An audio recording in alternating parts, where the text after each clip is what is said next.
আসসালামু আলাইকুম। আমি সামিরা জান্নাত জারা। আজ শহীদ মাতৃভাষা দিবস। শহীদ মাতৃভাষা দিবস হিসেবে আমি একটি কবিতা লিখেছি। কবিতার নাম বাংলা মোদের ভাষা। কবির নাম সামিরা জান্নাত জারা।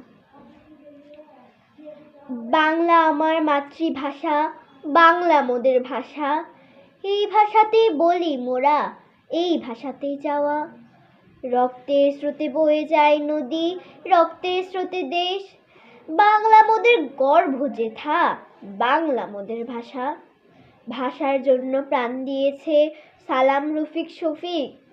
তাদের কথা এই মনেতে এখনো গেঁথে রাখি। বাংলা মোদের গর্ভ যেথা, বাংলা মোদের ভাষা। বাংলা আমার মাতৃভাষা, বাংলা মোদের ভাষা। ধন্যবাদ।